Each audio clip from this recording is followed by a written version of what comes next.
ama san hita bang phat pha ap wa ang pa pathin hat chonung thangwa nei pi ma sa penvin inibol ngai jing ma bang win tu ni ko hin gospel la samin thang ta nunga mel hoi ta la sa thim kyu kyu lo amel jong hoi kit na lai hi ji chun chuting la ma hin talent tam ta nei in zo ting la talent aban bana in ve diu hin tin hi ji chun khongai so taloin hilai studio a hin tunia ekimo pidiu nunga joysy singson hi limna ani nei ma sa penu te joysy ama sa penin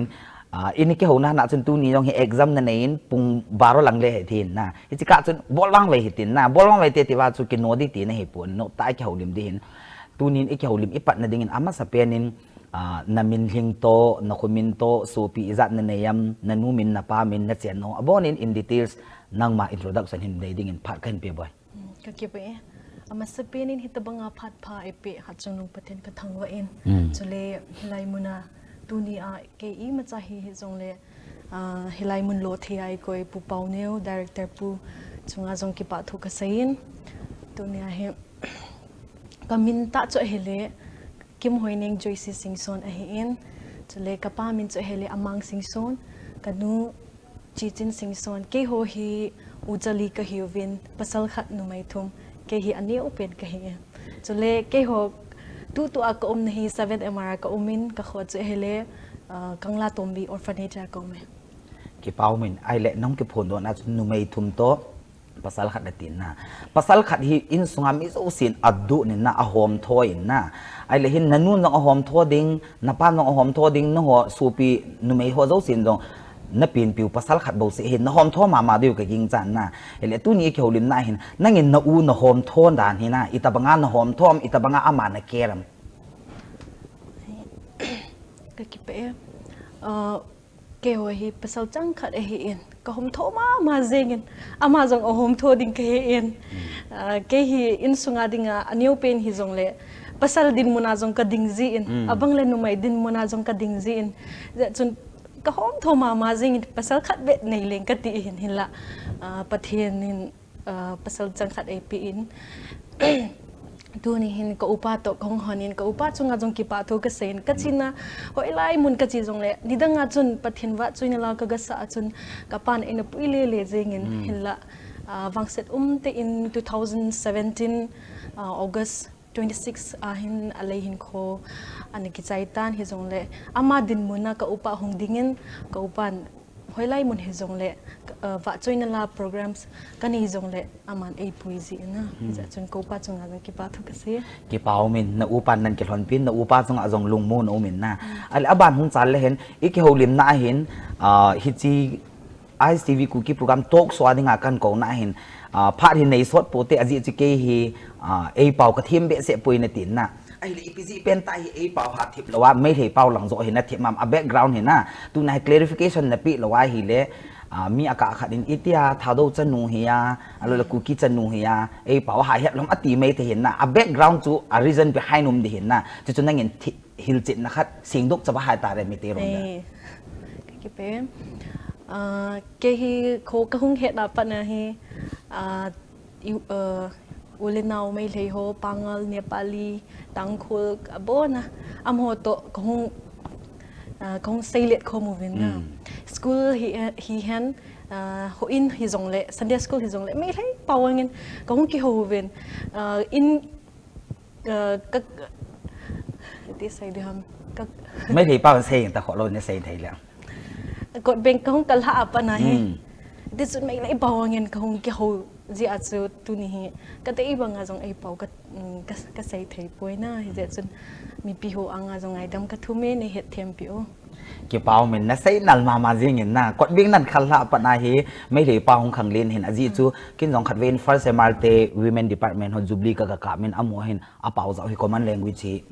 Manipuri hin na sta mga chu emara ho zo se atam zo mai thei pau ngana ji chu mix ngana hin tang khulum lo naga lo koi ma chaum lo mai thei pau na tho hin na ai le ki pau min nala langa hung lut le hen na first album hi nanga dinga amini pi ham hi za hi la iza zawam ka first album min hi nei khoto ni hi alo pa in hi ja hin la som le ni azawe ale hi zalai la hin nangin apat na pena dinga public anga video clip ma pi dinga ipi la som le ni na la som le ni la ai hoi chi pen hi public anga video clip anala ma se pen le na dei sam chi chu alamin hin sein lang ama sa pena public anga thading hina nei khuton hi alopi e chipa hi kalhasa nomi ki paumin ahile hi jinei khutu nei alopi ki ti hi kun asip ham asim koi ham musician koi ham na aji so avel vel ni jong kadong tan no hi public het nei tawin aji chu on screen nei win screen a min na la sa om mule thing nu for example hoi nei lam ama ko juicy he ti mi o sin he thei tan na is on no ho bo sa chu hung kun do thei pun lyricist song ngai lyrician song ngai abanting le musician ho song ngai amoi off screen mi mu lo hi za cham ho song hi promote tha te te ngai na ji a chu koi sim ham musician kun na bol pi ham nei khuton hi alopi he jela hi tune hi keman ka semin a lyrics tu hi le kapan asemi ki paumin na panong talan nei ta nang long talan nei ta na hin na ahil apat na pena dingin na album lapi nei hotun he alopi ti chu public ang video clip khat ve na pi te ang tun nunga joysy singsonin asa nei hotun hi alopi gospel album adinga a title song alapi chu public in video clip khat ve ana ve hite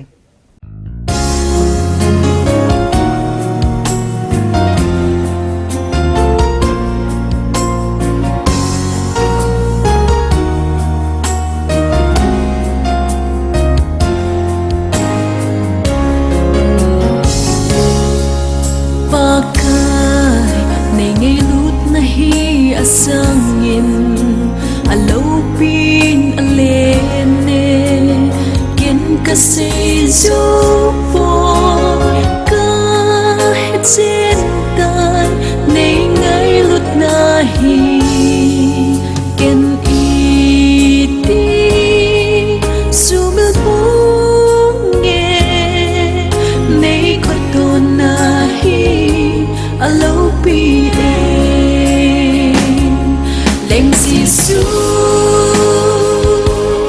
nangakon kam la dòng leng ni tu zini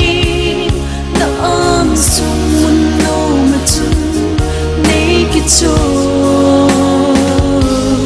do sein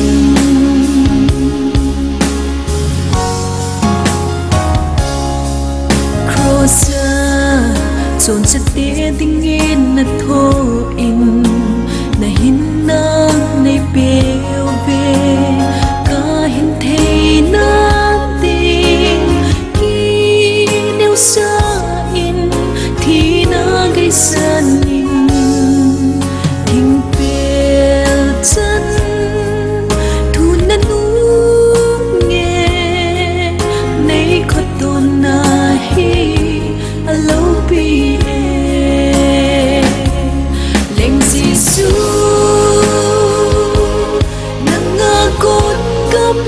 dòng leng ni tu zini na ang sung mun no ma chu nei ki cho do sein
gì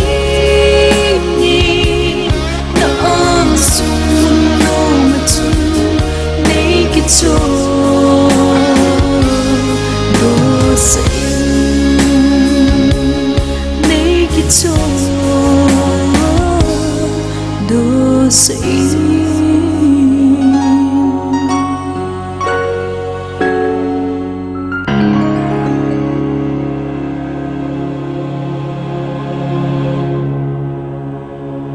nunga Joysy Singson in asa nei ko to nei alopi eti alapi iwet chal to ke hlonin ke holim na ban hong chal ke lutin ai le Joysy la sa akiti himi aka khat aniawa pa thanu mo min na aka khat chu piti ki saidam hoin la dung aki man cha cha la a o ngai ja chu piti ki saidam la si min ta min a dei lana an sip le hung phau khat jong min na le chi ka ai nang hi nane wa pa na na thanu hom a hi lo le no ngai ja lang khat aga saiding in Singson te hi ipu te phung si sona ka sailo Singson te la sa thi me ki tin na ai le hin ipitabang dola la sa hin hong nahung a hi chan gain hong kal thai ham la sa hi kanewa pa na kan thano pe hi in la sa ka hong ki pa dan so hele in sung mai chama ko na hi la sa hong ki pa nin hiti chun haubung sunga yung praise and worship lead kana bolzi in chule Sunday school chapang ho chule youth te ho jong la kana hilzi in chule Manipur Police Christian Association no ya queer jong kana panin program neu cha cha ho kong zawin hiti chun hichan hikaga hi ki pa umma ma jengin a hi le nangin ichi gospel album nasip sunga he na common question khat a hi in nang man la ne ki sip umam na ki sip o ma le ipila ham na ti cho chun hin sei na ti chu public anga video clip na pitin au lawa la question ban hung chal ki dite ke man la ka sem hi thum ham li ham ka a hi in na khat pen pen thla ding an dei pen pen hin sei tu a thla dinga ka dei pen che le kilit sa the hello it's a kilit sa the hello hi tune hi ke man ka sem hin a lyrics tu le ka pa ma man an sem hi a hi le twin lang panghi na ha focus thawin na na thi min ai le nangin tonic sulfa ti le na ichan ge hi tonic sulfa hi het na na yang tonic sulfa hi them khat wa ka hi in ke ho in dunga hi sofa training ho an umzi in kanio liason and tu awang ta poin and them khat bo ka het hi ji so them khat ha sa ka sa je mi van ne apply the thau na la sit na dinga tun nunga Joysy Singsonin twin ape la sakeu keu a hi na Halloween tin twin hen lang ipi hi la aman abol thei no ho Joysy hi injol aban ban in vet duin tun ani chan na ding in public in video clip mai ne vet diu chu kilit sa thei hiloti nunga Joysy Singsonin asa hi public in video clip khat ve an ve ki hi te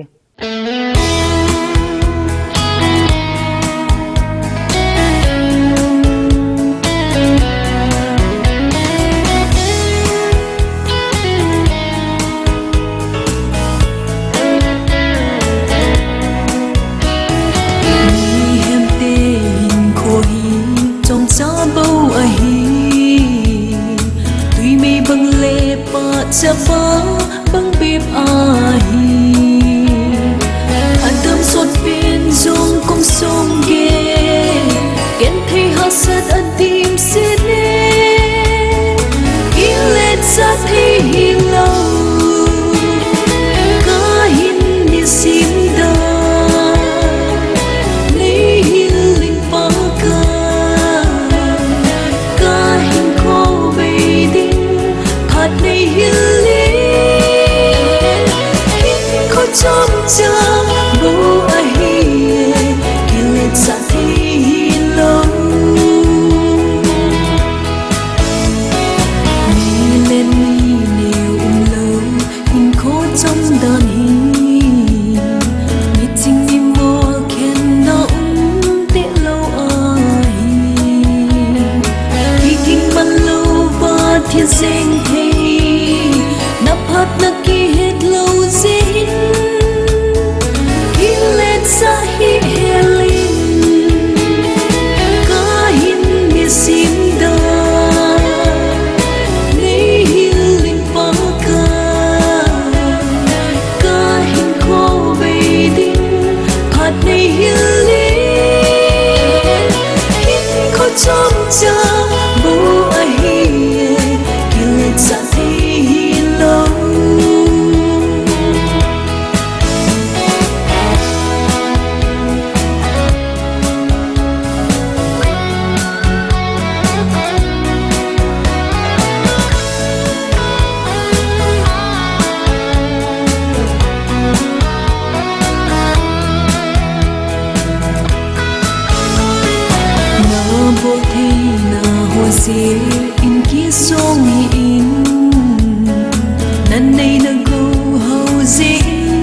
som hi in na hin kum kho le na go ho pakai zin na pi a hi si ki let sa thei hi lo ka hin hi sim da ni hin lin pa ka ka hin ko be ding phat nei hin trong cha bu a hi kinh lịch sa thi lâu in có trong cha bu a hi kinh lịch sa thi lâu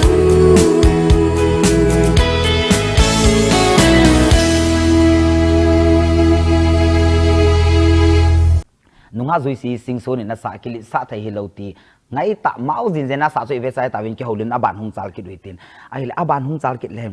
nang la jong hi la dei lana ahung mun thau tan ahung mun ki tilet mai lei paun ahung ha hung thau tan na ale hin hi cha hin na la hin doctor ki ti khat jong hi ahung ha hung le jing in na hi chi hi la ahung ki lama san lo kun nanun ama testimony ta bangin thu sein hi jong da chi chu aling zep pun album adi mai hin na nanun ipizia an sim ham ti chu tham khat an hi khat jong de details ta in tu ni ko hin na hi doctor ti hi nangin nanwa ko na na het ding ta sanom ji chun hi nangin hil chi na hin pin lang ipizi pen ta chila hi an sim ham Dr. Pathen tilahi kanu in asim ahin ama hi 1994 kumahin nasat in anadamo in Dr. thiep ta honjong ana sudam zau tapoy thiding din muna hitisun hin ko ana man lai hin pathen ko ma anatawin tisun pathen ko ma thiding hi jong le damding hi jong le kain ko hi pathen nang ma khut thinga kongkil han yatin chom khat jovin hi che akil han jo chom khat jovin pathen ki tak te in anat na sudamin anat na kiw hilovin alagaw hin ko jong hu do in dam na pi in je chun kanun it's a Dr. Pathen ti asim hi ki paung min la dei lana avel velin hung ta jong le tunin a reason pen chu ipiji ana hung ki sim ham ti chu I he tawin public anga video clip khat ve an pikit hit to tun nunga JOYSI Singson in asa Dr. Pathen ki ti ama JOYSI anu ta in ta sa dam mona ako na dam thei na chu ting le lagaw hu hing na akimuna la hi testimony la ta bang hi ji chun public in la dei lana analang kom jong la chun tunin single nu I kom wa to ta ji chun hi chila hi public in video clip khat ve an pikit du hi te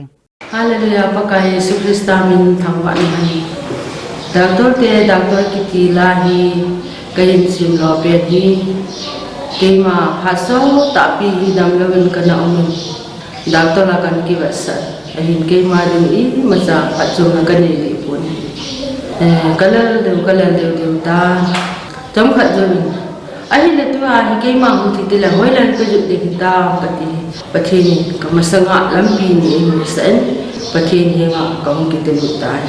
paka kan na ho chen esu dam mi thi ni hi thi ong ne thi sa thi tunin wang nang ma thu han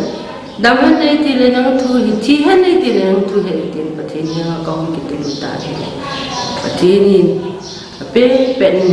pasuma tilo pita te mo pe jise lumon na ipita kata sa hal ta mai ju han na ipita kana na ho chen ta ho ju ai su dam pe ta pathen ni ji ja ju Dr. Pathen ti jila hi kan si ni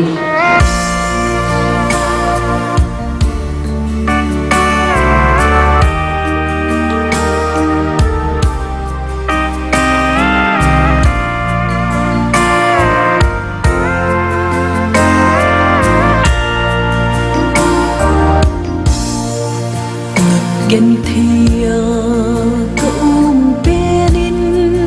ngày lút hôn đêm min đền cô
nang zong pakai jin na ko be pakai ko ma ki pe lut ni nang zong dam na na pe no me lung ta hin ang kay sang man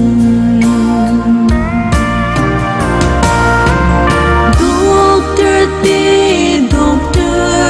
patin ama heng lam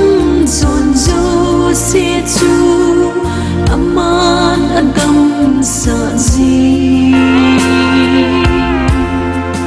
ken jong ama kabel panin ay dam sa tai hallelujah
JOYSI Singson in asa Dr. Pathin tia anun asip chu langai ta ingai zai tawin tun ki holim na aban hong chal ki rutin ai la JOYSI ki paumin in zoin ik holim na chun apat na langa chun baro lang de exam na nei di hin na ai le ka do lawa le min in oi mo thai hin na aji chun nunga khat na hi ja chu do malang thun na dong pung ka te adang thun na dong pung na to hi simlai na hi ji chun bu izat na simtam bu izat simtam te lagu lui pau hin class izat na simtam hoi lai college an na kai ham ipina bolzium ti ho to tham khat hil chit na hin pio ba ki pe class 10 hi Sacred Heart School porompa na pat kahin sain chule class 12 hi ahile TZ Higher Secondary School in Fala kon kahin sain pathin lucid nazalin graduation botany honors hi DM College of Science apat kahin sai ala to hi master na simlai ta master wang kasim tapoy oh ke pau mele aban banin na hung chalin na lol hing le jingin na ai le tu hin i ke holim nan hi anu min anu na che ding hin aban ban ke holim na hin nei len gospel la sahola hin amin ga he thei ding in hoi nu to thangom tan na alo la hoi nu dang long be se pon khat ling zo jam kutin khat hoi nei lam hin alo la khat thing nu hin a ko man pen hi JOYSI ki ti hi ha ko man le jing khat JOYSI to thangom min na JOYSI to thang zo lam nun ne ma ke ti tan ala khat JOYSI to thang nu khu me sai ni ho hin amin ta wang ka he ki ta pon khat JOYSI Singson he ki na ale hi ti ka la hin JOYSI lam nun nem to thang ki khan thei pui nu bo se ho amin ta ka hen nang te nya hi khat JOYSI Singson khat JOYSI to thanga ka he hin na ale hin min hi ong ki het chit theina dinga chu kan sai hin tin ale mabana hi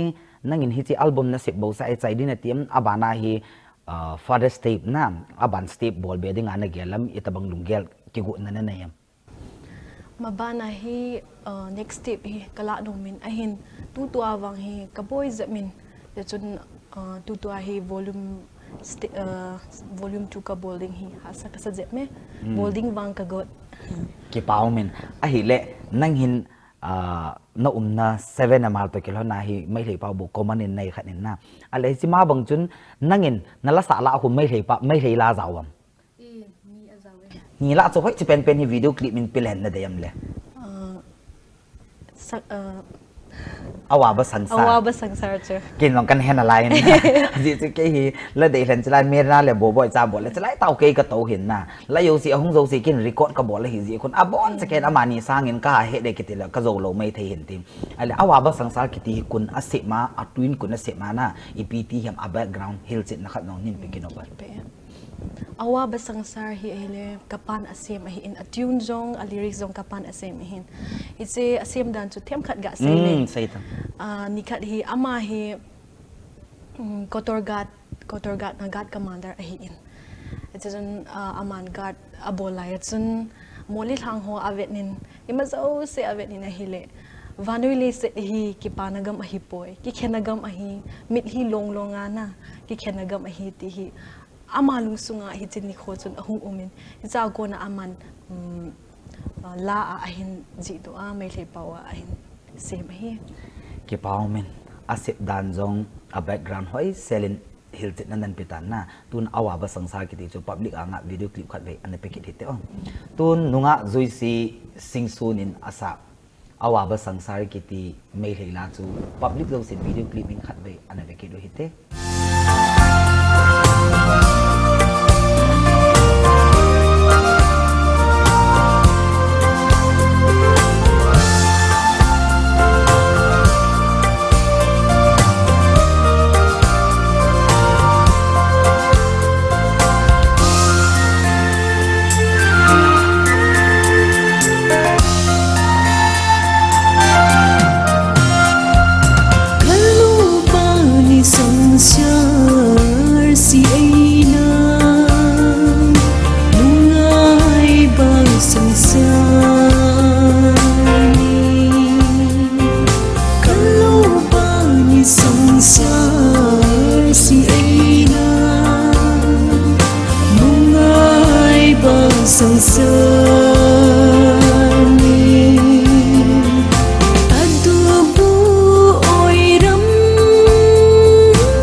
soi si ai na ngai ba sang sa atu pu oi dam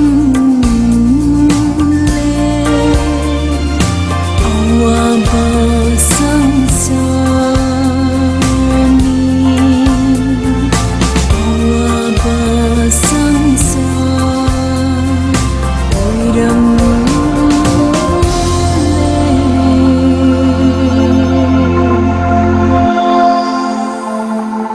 Joysy Singsonin asa awaba sangsar kiti may rela ngay ta leng lo be asa chu nai tawin azi chu ho he I pau hi lo ji chin may rei pau iza ka thoi kiti na di de ke ya di de he coffee sa min no se ji he banga may rei to ke wo ma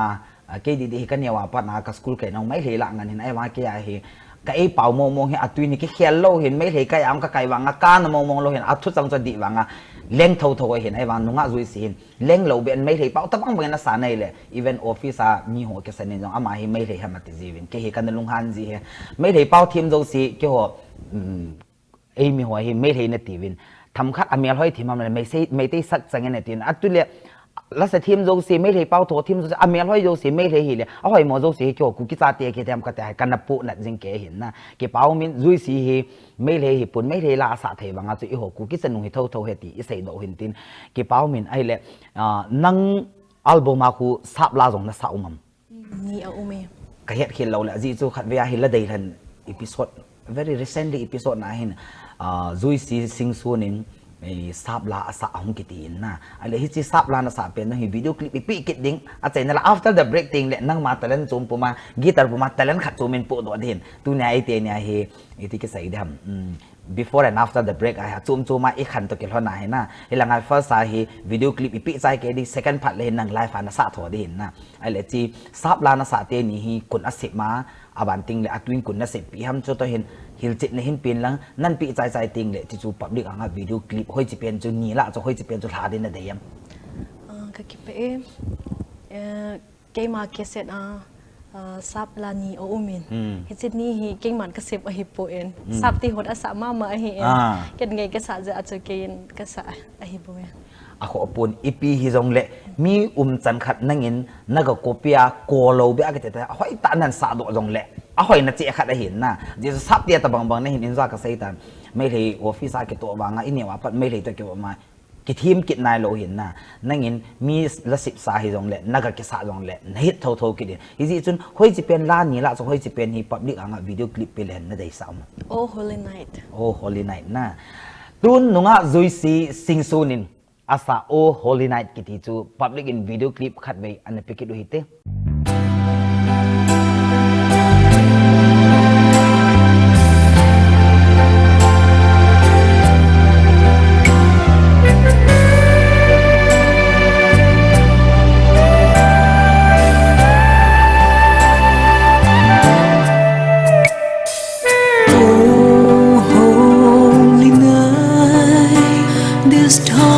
so brightly shining. It is the night over dear Savior's birth. Long lay the world in sin and never pining, till He appeared and a soul fell in swoon. A thrill of hope the weary world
is a brother,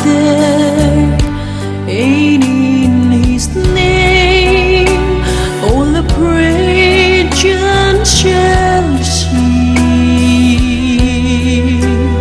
Sweet hymns of joy in grateful careless raise we let on within us praise His holy name. Christ is Lord, His name forever praise we.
public anga nunga Joysy Singson in asa o holy night kiti chu evesai tawin tun ke holim na banung chalutin ki pau min album khat ase male e ho pau bo sa chai ke hin na nanga he multi language kiti de ham triple language kiti de ham ka hata he na thado pawin nong na sa in abanting le mai thei lam nong na san sap lam nong na sakit in na aban hin bol le chu ne palia jong hong zaw ding ta sa no min bol thei jana bol de hin ke pau min ale e ke holim na ni break latin ke holim na break ke chai chai tin le guitar zaw pu min ke holim na ban hin ne ki te on tun nunga Joysy Singson ta ke holim na no ta chu break an allow tin break ke chai chai leng le ke holim na aban an ne ki no hite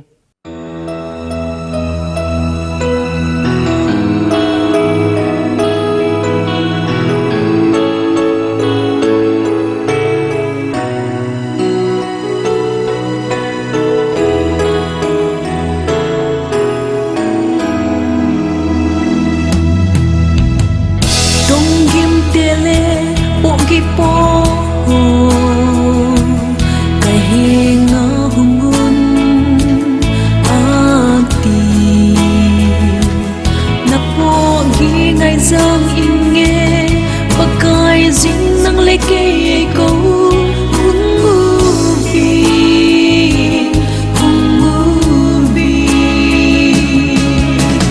nang leke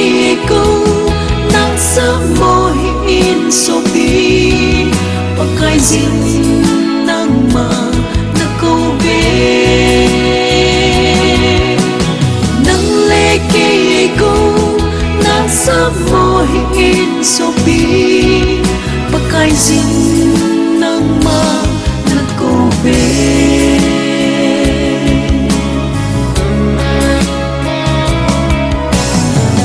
hinko adya lunggan thei ho sa again thay tho ho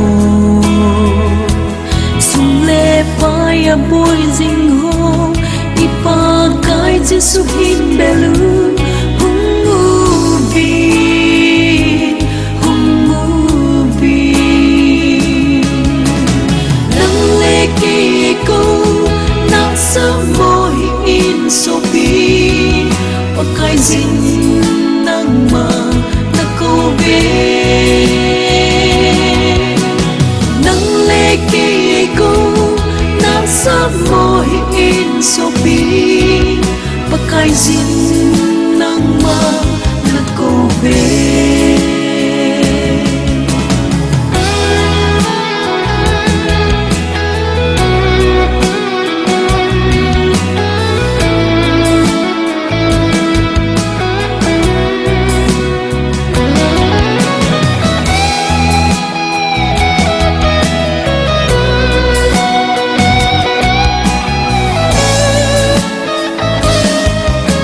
pan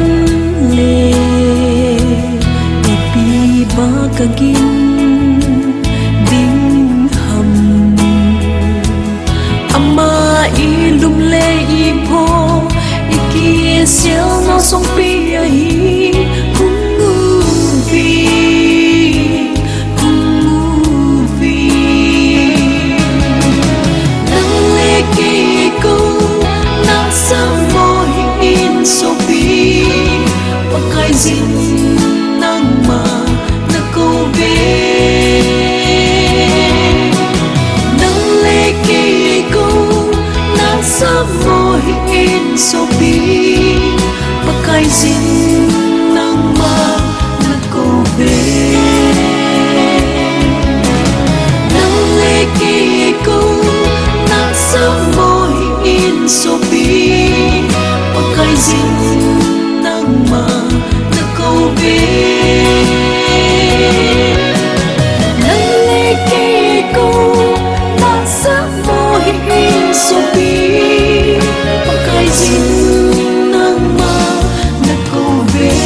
Joysy Singson to ke haulim na nop ta inay win break ilaw win break ke sa tun ke haulim na ban anane ke no ite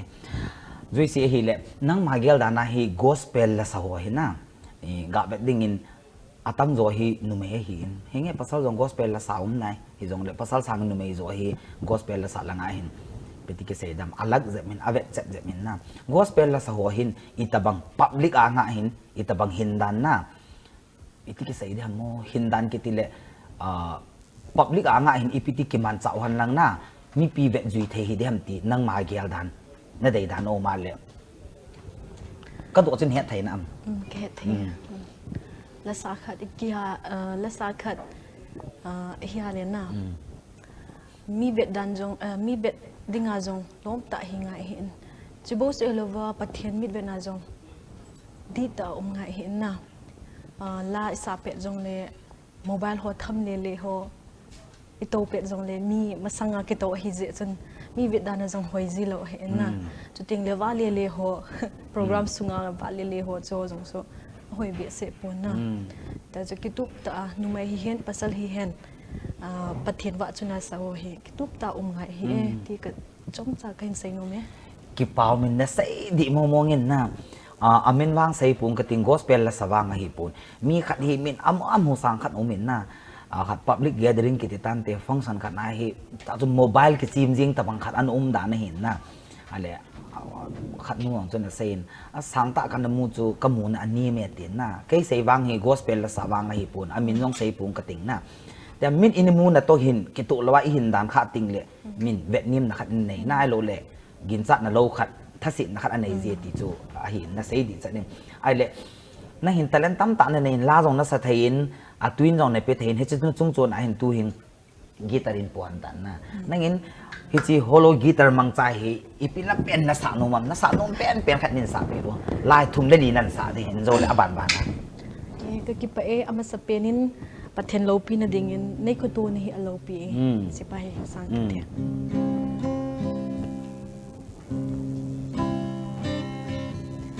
Pakai nengilut na hiya sangin alopin alini ken kasid supoy kahit sintay nengilut na hi ken iti sumilpo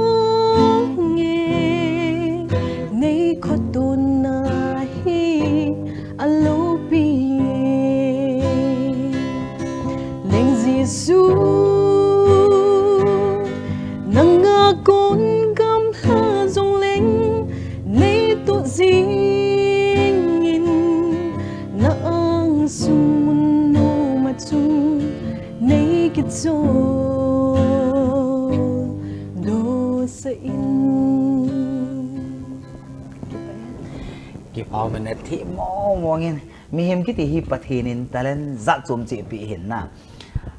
เห็นไงกระเทียมตุกกระเทียมปูนหิยองเลยอาศัยหลังแบบเห็นโคกระสับปูนนะไอ้วังอัตว่านั่งกีตาร์นับเปียจะกินซีกีสังเกตเลยจ้าสกวาระก็จะวังซีกีสังเกตแล้วกระบอกเทโลเป็นฮีเลยสิจงอากิอิมโลเป็นกิเซนเลยกีตาร์เปียอาบานเลยลัสซิมที่องเฮียก็ฮีอัลบั้มหัวกระบอกไอ้โลเลยดิเรกชันเนียวกับปีแล้วคนมีอากาศเขาน้องคนอิมายกเสียบอลเทดีฮิสันลานินสิบปีที่จงเป็นเกี่ยวกับโซ่ลัสซิมกีตาร์เปียกิตัวจะคัดจากหินนะเฮโลดิโซล่าคดีวอลส์คดีตัวนี้นะสิบโลเลยเอ็นเนี่ยเราจะรูมสูงกว่านี้ขาดนั่นเราจะนี่ขาดโลเลยแบบก็เองประเทศนี้ปีเราแต่เล่นอีบอลไทยเราที่ขัดโนเมนนะเกี่ยวบอลไทยเราแต่เล่นขัดกีตาร์นั่งมันโนเมนเราจะง่ายเซเลนนักเปียเดินกันปะสมาจริงอดน้องกันอดจันกันน้องกันกิทางะปีมาจริงไอ้เหี้ยที่จีกีตาร์เปียกิตีฮีอีหิลขัดอมละว่าเลยกิโมไอขัดไทยเราดินอากีฮีเห็นนักอภิดานเห็นนักอัลลาบิดดุงจุยหงเลยคุณนั่นเห็นลำไอ้เราเอ็นจานนั่นใส่นักอุปันนั่นเห็นลำอะไรละกุยเป็นนั่นเห็นลากีตาร์เห็นน้องทิมไอ้เราเลยนั่งมันนัดจะมาในกิจละนัดทิจริงครับมีขัดฮีเกี่ยวหัวบุงอาเห็น ECT trial หัวอันหงเงินเกี่ยวจูคลาส7 8ทำขัดกันซิมไลเห็นอุสังอินกีตาร์อภิอาโมทุมินละสัจกมูเลจากคนอาเห็นกีตาร์ก็เทียบน้องลุงเกลหัวมินจะพานินเกี่ยวจงกัทโนบาลเบสอาจูหัวอินากกัดซีนหัวอินกีตาร์เกี่ยวหัวกีตาร์ละกันให้ปวนจะหัวอินกีตาร์กกลาอินนินกีตาร์อภิติงเลยaku maka ciziin ho ita ka vetnin in ka thong thuna gitar tu amon ami dan so kami azin ita chu kente ita kong kizila le hichana kong pha hi ภาษาโน้มองเห็นมีหิลจงเลยเป็นกิเทียมนายเราได้มีอเมดานอเปดานไม่นะเวลาในขณะนี้นั่งเห็นนักลุหัดมองด้านเนี่ยนะนักลุหอยมองด้านเนี่ยบริเลียนมองสับมองด้านเห็นไอ้หิเลอาบานหงจัลกิเลยฮิจีลักษณะกิติโหตบังฮีมีอากาศคนอาสาเลยอโมสาละลงโมเมนต์น่ะเกี่ยบางส่วนละมีก็หิเราดิจนแค่ปุ่นลักษณะที่มันแต่ฮิ voice control กิติฮัม EPP ฮัมขัดโอเมนต์น่ะอินโซนลักษณะด้านจากาเลยอาสาเบสเดียพลันนั่นไก่นิ่มกะจงโมเมนต์น่ะฮิจี voice control กิติฮีคุณในหิลำไอเราเลย voice control เห็นนั่ง EP ฮีลงเลยลักษณะด้านกิติโมฮีคุณนั่นหิลำไอเราเลยปะเทนินเหตุจนนับปีแต่ละโมฮัม EP ที่ด่านฮัมละสาเหกันยวปนัดของถนนไปเห็นกุยมาจันวังไอหิลป่วยนะไกลเกนฮิตสุนฮิตาสังไตไกลไงดิ้งเนียมาไกลไงดิ้งเดียวฮิไกมาเลยไกมาของกิโบลาไกสาเหกิบเอามินไกตะบังเนี่ยเห็นกี่ยง ISTV คุกี้โปรแกรมกับโฮสต์บางไงฮีมีเดียลังอาเซโร่ก็เห็นนะ unprofessional media man ก็เห็นกี่ฮีมาซาจิลน้องกันในปุ่นกะเซเบียกิดแรงพิธีกิจใส่ดำฟิล์มอัลบั้มกับบอลดิเรกชันกับพี่จงคุกนี่ข้าจังเวิร์กช็อปจงก็จะเอาปุ่นซิลนะจงกันในปุ่นมีจันกับแบบนั้นมีบอลดำนั้นกับบอลกับโมบอลกูมีนั่งจงจะบอกจนแต่ละในตาขัดนั่นในหิงอะไรอาบานหงจันเลนลากิติฮีนั่งมาเกลดานะฮีอีโฮเอมิลาตัวเห็นนะไม่เลยลาอะไรเลยสับลาฮีอาสาพัดเลยเห็นอาหารฮีอาเขียนดิฟเฟรนซ์กิติตันเตนะเอมิลาโตไม่เลยลาโตอาบันเล่อังกฤษลาเห็นนะอาสาดันดิฟเฟรนซ์อาเขียนในอีพีทีมไอมิลาไม่เลยลาอังกฤษลาอาเขียนนะวังเนี่ยจะเอาเมนนะสับลายสัติงเลยเทมขัดโอเฮเรียนจะมาสักไงนะไอรัวเลยมิวสิกตัวอิติใส่ดับอากิคีอินไอเมียตัวน่ะไอเมียจุเฮเลยตั้มจัวขัดที่ใส่ดับโซฟาเจ้าแล้วตั้มจัวกิสาฮีอินน่ะไม่เลยจุเฮเลยสูรุมโซอมหัวน่ะจะสุเฮติจุนอาสาวินน่ะแต่จุนอาจจะเห็นนะจะโทที่เห็นนะทับลายสาติงเลยอีโอทำขัดเละสาดิ่งนะอะไรอีว่าเห็นหลังขัดอากาศใส่ดิ่งพิธีกิจใส่ดาและซีมหัวจงเห็นอลุงลุดมานาสิบทูเห็นตัวนี้โซลฟาแอปไลน์เบสเสร็จแล้วว่าอีสาตรงไงกุมจงโมเมนนะอีว่าเห็นอีวางพาวินอีเล่าอีสาดันวินอโมไงจริงไอ้เลยอาบานหงสารกิจเลยเห็นอินเดวินวิดีโอคลิปดังไอพิตันตูเห็นนั่นละสาสุอินเดวินอังไงมามันนะไอ้เลยตัวเห็นลาทุมเล่ลีเบเฮ ichi holo guitar mangza ka sa lo le public in noi mo ke di chun abana hi mai lela na sa no mam ai lo le ei pau la mama na sa no mam sap la na sa no ma ichi holo guitar mangza abana khat nen zep tha pi kit ba ban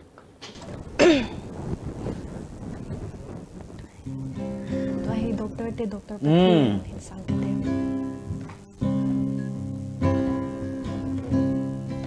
nat gen thea ka penin ngay lút one min ay hin kong kalun namun ding hoy lai ham dia kagi kya gil lai zin Calvary ngay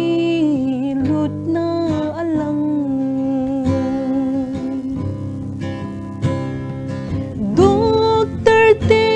Doctor Pathin Ama henglam John su sit su Aman adam sa zin Ken zong ama kabel panin Ay dam sa tay hallelujah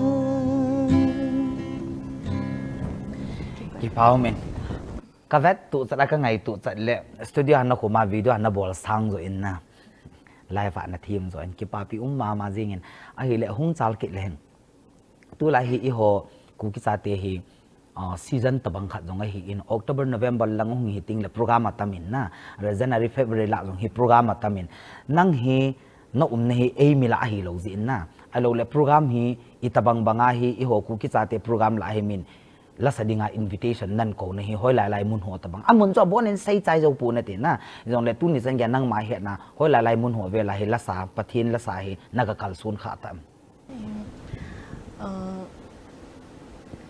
Diamond Jubilee mongbung akan kalson kha in shooting le super maina recently super maina KBC hon kandak abol Sunday school training teacher training azang kana zawin shooting le chuchanpur hi hen hoilai mun hi zong le kakalson zo chana kakalson in adang mang ka gyal do zo to poi ki pau ma jing adang wang so ka heta puin super maina KBC 10 Sunday school teacher training ading hi kong na ding hi nang number hi ken kan pi hin HAOKIP wenga pu jam se hin nunga JOYSI Singson hi awo zonga ngayin la sa zonga themin hi ji chun Sunday school teacher training support mai na ding hin ka ko nom ve department hon atin na number kan na pi hin aban ban hungom de twa hi cha sanga hi tok so in bol cha han le na ko hung tom tam che de hin na aban ban hung cha len tin ai le hi cha min mun chum chuma la sa gospel la sadinga nan ko na wa hi treatment na treatment na pi danu pick and drop facilities hiam alula ka khat ki pilo zo umen na ipi hian lang ichino ho pathin la sa ho i wa choi la sadinga min program anan ko na wa he na zandanu alole na treatment nu kititante hospitality hi na lung thai nam na lung thai lawal itabang dolin gospel la so hi hitabangin treatment nei pi vine tia hi na dei sa oma jong le hi chi ka hin nang man na dei sa om jong le sei na dei sa lo wa na sa om jong le nang man na ngai dan hin sei ding in phat ka hin pikit ne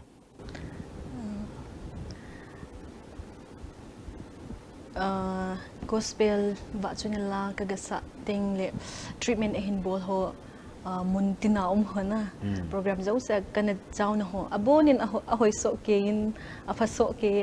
gen theina ha sat na he jong le ke wang tho in ka te hin na ki pau min henge koi ma chang chun gan thei thu ding in jong na dei pon te min na ko ka se chun na ngai lut na zala na la sa ngai num na zala nan ko hin tin hi jong le mi hem ki ti hi a sa chu tu lo ding ti na pun na pathian zala so ha sa jong i tu te te ding a lo thei lo hin ale tu ni chan ge ya la sa ho hi gospel la sa hi ga sei ding in amin thang hin tam tho ta win na example ga sei din nu lun hoi nu to thang hi in thing nu hi in hoi nei lam hi in aban ting le JOYSI to thang hi in tam ta na ban le JOYSI Singson hi in JOYSI khat nu mesai nik nu ong hi tam ta nom ta wen ale program na chi na la hi chi amin thang si ho la hi na koi to hin program na chi khom kha tam for example thing nu to na chi khom kha tam hoi nei lam to na chi khom kha tam na koi to na chi khom tam ti hoi u theng nu to jong ka chi khom tan hồi nay làm giống cho lệ luôn ngày nên tàu thăng đang cái gì đó ai lẽ cái bao mình na amo zo si jong hi nang dinga na senior artist ta banga hitan na henge nang jong cho an ki pan ma sama mai the nan tin hiol abo na kalik khat ni win na single che ni win no ho gospel la sa ho na ki pun khom ting ule e den thing nu hi han lang hoi nei lam hi han lang lun ngai ni hi yong le na ki pol khom ule la sa chi chi pathin wa choi la sa chi chi nu mei chi chi ni win na ki ngai lu dano eco friendly hi dan anok dan hi na public in a het nom di hin na for example ki ho chu ga sai ding in film ball ka hi win so ta ki mutolo sang pui ta bang no azine na ko na hong le ki mutu me me chu nop ki sa na we feel good and comfortable he na he chi achu ta bang chu no la sa ho jong hi na ki mutu wa program na chi khom ting anop na hi ipi ham anop dan na ki man cha dan no na ki pe program ka ga chi teng le mi hon ai het lo jong tam ta o min tin na a hen ke ho singer khat ham ni ham khong ki mu to ting le ka ki het mi pi ho chu ki he hi jong le na to singer khat le ni khong ki mu to ting le ka ki pa de sa nen loi khat ka nei tai ti ta manga na ka ti jun ka lung mo nen ka ki pa min alo thei lo hin kyo ka ki mu to lo ka ki pa dan no jong na ki mu tu diu na ki mu tu ting le na ki pa diu ta sa no min na al aban hung sal ki tin khat ve isi guitar mang cha hen lanin sa pi ke do ji sui phat han ya ki chai na long hung hi de tan na nang jong exam na nei di ji ne pathen lo pin dingin wa chuin pakai ti lai sa ka dia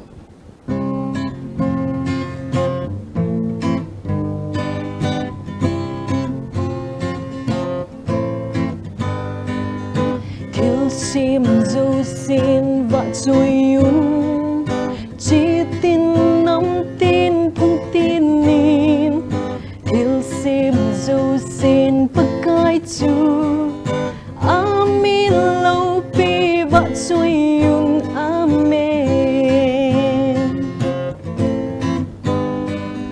thiếu sim du xin và chui yun chỉ tin nắm tin phung tin nín thiếu sim du xin abon chan ang sunga kun se hen amen và chui u te và kai hạ chung nung và chui ding alom amma bu ahi thang vào te và kai hạ chung nung thang va ding alom amma bu ahi leng zo sin leng le pakai ho pakai chu til sim zo sin va chui yun chỉ tin nắm tin phung tin nín til sim zo se abon chan ang sunga kun se hen amen ki pau mo ngin ale aban hong sal kin he ki holim nan he a chai na lang jong hen manwa ta tin na ISTV Kuki program na keset na submit na la dei na hong hoi program na ga chi ji ting la kun na mi tam ta ne he jong ding ne hello jong ding khat le ni tabang kun joysy na la sa ISTV a hong eti comment ham ai lo le ep ham na ISTV ja ku na hin he nan mukha mi kham khalo ham khai ai le kha hi le ipi tabang comment na za kha ma ji jikin comment kamu he ka gel se pon na as PAONEO ISTV ko thuna sei le nalim jong alit nin abanting le ngau jong na ngau set nin ata awang hin na ma jong ma hi ngau min abanting ne neo jong na newin na hoi pui kiti comment ong min na te chu kama pui ji chu ka im lo he tu nya hi talk show ting le mi e yong ki make up a hin na lai jong tam ta ki khon ul salung loi ki khon sa wang chu i ngau do lo la hoi lo mong ki tan na ai le hi ta bang min comment nan pi tin la kon ata to hin na ki lo pui TV a kon na le ne ata na ne we ti bam ai lo le na video sang ata na hoi ti bam ipi ta bang comment na za kam comment dạ chom ka za in ban se se abang khat nin TV sanga ata na hoi poi ti jong umen TV khun na gongin ata hin na thau dan za za da sei with da ai bang ken kho ka sa poi อันนี้จะเราเทเราเห็นนั่งตอนล้านละ10 ทีละคนนัดสปังนาลายน่ะตุนวางทำกันน้องปีเหงเดียวตามแบบน้องแบบเหงตันน่ะอะไรกี่เป้ามินอีกเขาเล่มนั่นฮีอาศัยนั่นลังอาหงฮีมาสังเห็นที่ขัดนั้นกี่ป้าทุกขัดนั้นผลใส่กระติงน่ะน่าอัลบั้มบอลน่ะจุงอาฮีออเดียน่ะก็คุมน่ะมิวสิเชียนฮีหันลัง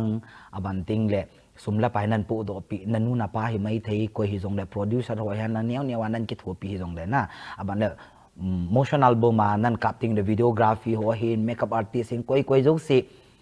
hi zo si chunga hin amin na pat thei hin panin lang koi chu musician hi koi chu ipm ti ho hin panin lang amo zo si chunga hin album khat lol hin ta nan bol do jin amo zo si chunga hin ke pa thu ana sei na na te hi jong le tok so apat na pen ya chamo chunga hin ke pa thu achom lam ta in sei na hin nei ho bai ka album nei khuto ne hi alo pi e it's say he kapa in produce a bolin din sumle pai get the ne hi zong le aman pathin lopi na dingin na them hi zong leng pathin lopi na dingin bolin ti apat it is un aman panmun ahin la a kapa te hi zong le hitin sun ka in sung mi ten jong hitin support ahin bola hitsan gya lung kalung thezi in amo chunga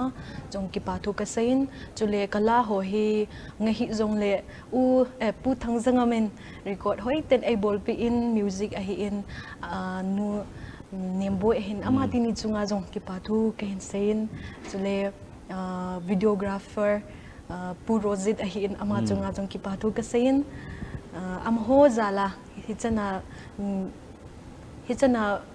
lung thei ka hi eti ka sai nomen jule sumle pai lung le tha hi in taw na lang hi in ai na ki thopi ho zo se chunga ke man i ma sa sa the ka nei poi pathin in phathe na bu hen ti ka sai nome ki pau men hilai tok swa gospel ho la sa ho gospel singer ho ka holim pi se le him pu thang jangam le pi niam boy chunga ke pa thu na sei jing win na amani jong ki pa ding ta sa nomen mabana jong hung lo thing to pe in lang a hi le tu hin ISTV hi la dai lan hi pungkal khat bo hin every Monday 10 am to 11 am ka hin na nang la jong hi ahung mun thawin hoi ji pen jong ke ti pon ahung la hin doctor hi aha common pen in for example JOYSI to thanga kho ki khan thei hi poi hoi nei lam hi la nang lai jon ke la mi hi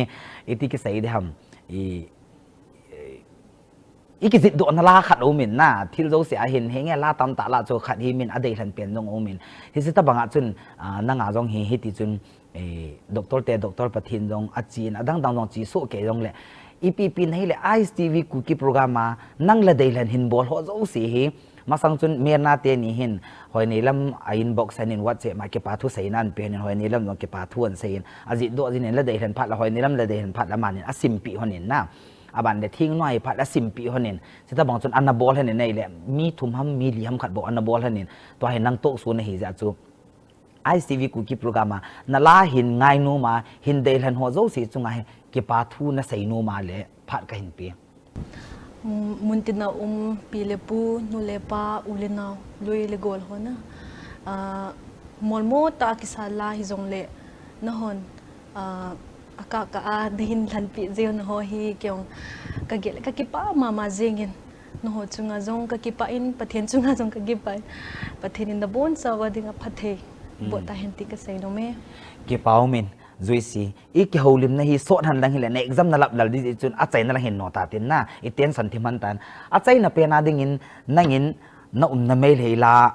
mail hei pawin iti hola gitar mangchan hin san na achai na phat le chu nan sa chai conclusion ni bol di tai ba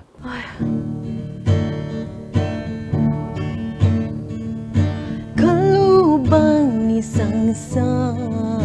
si aina nungai ba sangsar ni kalubang ni sangsar si aina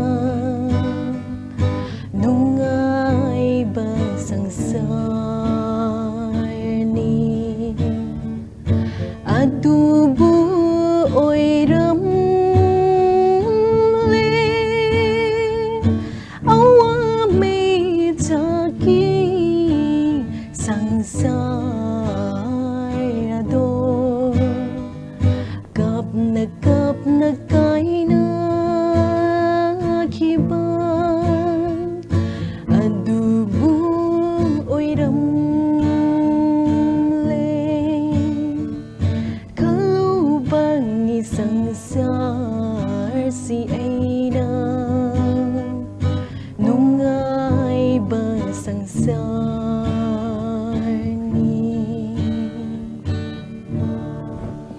Paumin na sa ngay le zingin isay mabangin so ta ke hulim lehen nang dinga na phat convenient lo hintin pathinin dam na pintin first volume hilawin aban dong hin ball kit in lang pathinin ongai ta na pin mim kiti hi ichan zo lo talent tam ta omen ke jong he tai kamo sei thim wanga he la ka pum sa thei kit lo hin na ka sei ta ma jigi tar pe la sa ki to ka bol thei lo hin ke pi thei lo ke chan zo lo talent na chan ho jong hi kan not cha win kan ke pa pi win na